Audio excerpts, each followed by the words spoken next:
Hi, I'm your host Vasco Duarte. Welcome to the Scrum Master Toolbox podcast, where we share tips and tricks from Scrum Masters around the world. Every day, we bring you inspiring answers to important questions that all Scrum Masters face day after day. Hello everybody, welcome to our Leading Change episode. Today is Wednesday and we have with us for this week Caterina Reinker. Hey Caterina, welcome back. Hi Vasco. So we were talking in prep about how certain cultural backgrounds are so strong and you can see it in how people react and how they behave.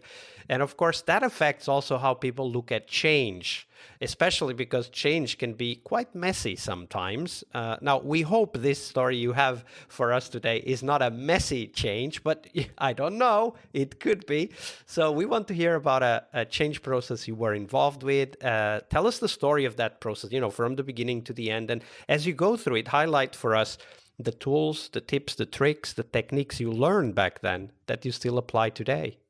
So first of all, I think change never happens in order. It's always messy. And with all the tools and tricks and tips, it still ends up being messy to a point. I never saw something else. If I ever occur to it, I would be really curious to see it. But I think that that's just the nature of things. When things change, things get messy. You need some working space. So in my story, and I'm still currently involved in it, I'm working in an organizational change using the SAFe framework. And the thing I often observe is that the people in the teams that are really working on the solutions, they adapt to this change quite quickly. They have the Scrum framework helping them. They have close attention from their product owner in the team, from the Scrum Master in the team, their development skills, and so on. So sooner or later, they are fine with the change and they adapt to it. I think the lot harder thing is to get the leaders and the managers in the organization involved. That is always the most difficult thing, because the people in the teams, they are co-creating and they really directly see what the change in organization leads to, the change in how they develop stuff and how the software or the product evolves over time. So they're really close by. But the managers, they always wander off. And I think that is really the hardest part, because they're always there at the beginning, because usually they are the ones that decide we do SAFe or Scrum or we're becoming Agile now. So that's what you hear from them also in this project. And then usually they're gone. They're gone for quite some time. It's really hard to reach them. And that is, I think, the most important thing for us as Scrum Masters or in the SAFe framework, also as release train engineers or solution train engineers, to reach out for them constantly and not getting tired of reaching out for them and seeking the conversation, because usually they just seek the conversation when something goes wrong, and that's too late, I think. And so in making things a bit more concrete, SAFe has this really useful thing here. It's the role of the business owner, and there is where you can involve the leaders, the managers, I think, in a really helpful way. Can you explain a little bit more about how you use in your current practice, how you use the role of the business owner to get that more close involvement of leaders and managers? Yeah, so the business owners in my context, they are a very integral part also with the team. So every team, or sometimes 2 or 3 teams, have one dedicated business owner, and this person is also invited to each and every iteration review of the team. So that really helps to keep the leaders on track of what is actually happening on the base, what the people are actually working on. And the most helpful thing, I think, is to use the business value assignment. Business value assignment is something in SAFe where you just assign a fictional number from 1 to 10 to an objective of the team that the team themselves formulated, and to get a perspective from the business owner on how valuable that item is, and to really have this conversation in the PI planning, and to really track each and every business owner down and say, we do it now. If you want or not, we do it. And we give out our business value for each and every team objective. And then 3 months later, we look at them again and then see how valuable is the thing that the team worked on the last 3 months actually. And for me, the important thing here is that this business value has no connection to the performance of the team, because the team can perform really high and really good, but the thing they are worked on was just the wrong thing. And then it's of course not their fault if that is discovered at some point that it was just not the right thing. And to have this moment in time at the beginning of a program increment and at the end of the program. So do you do that within the PI planning event itself, or do you do it as preparation for the PI planning? How do you do that? We do it at the end of the PI planning event. It's one of the last steps just before the final plan is shown, where the business owners have like a little gallery walk. They go from team to team. The teams present their 3, 4, 5 objectives. They sign their values on it. Sometimes then you feel like, oh, we should have talked a bit before maybe to be on the same page.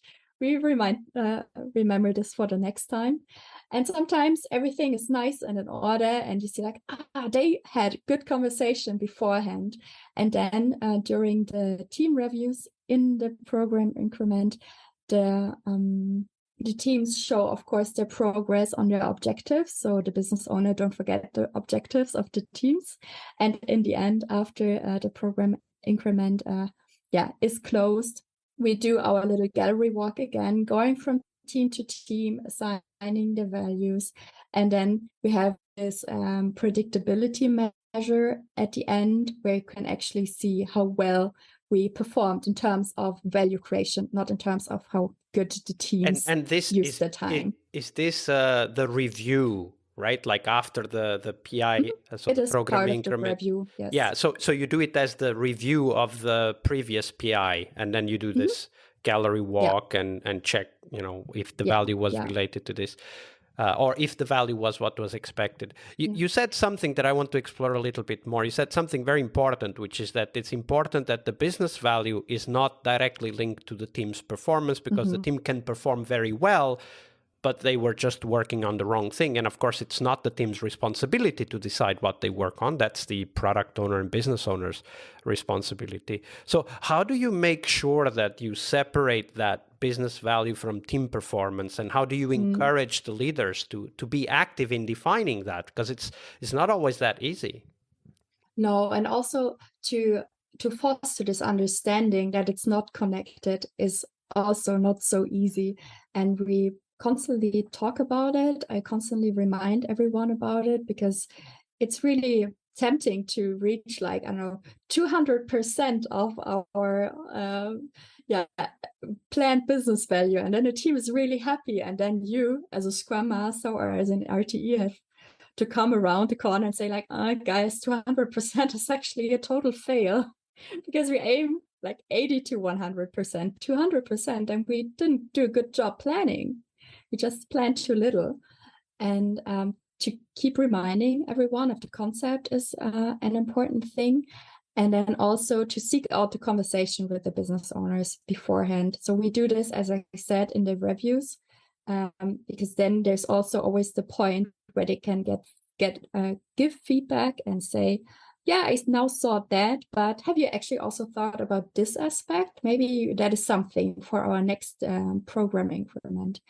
And then also on program level, together with the program manager, we are currently in sync about strategic decisions, where we want to head next for the next PI, and using objectives for this as well. Absolutely. Well, that's a great introduction to a very small yet potentially critical aspect of SAFe, which is the involvement of leaders and managers. Thank you for sharing that, and Caterina. I can really just encourage, really pin down your business owners, because it's really easy that the program manager just does the job, but it's not helpful. Don't do it. Absolutely. That's a great addition. Don't let the program manager do the job. Involve the business owners directly. Thank you for sharing that, Caterina. Thank you for having me. Leading change is one of the core skills we must acquire, but it is only one of the steps towards our success as Scrum Masters. Tomorrow, on Success Thursday, we will talk about how to define success for the Scrum Master role, we'll cover tips on how to measure your way to that position, and most importantly, how to develop that focus on continuous improvement that is as important for Scrum Masters as it is for teams. See you tomorrow. We really hope you liked our show.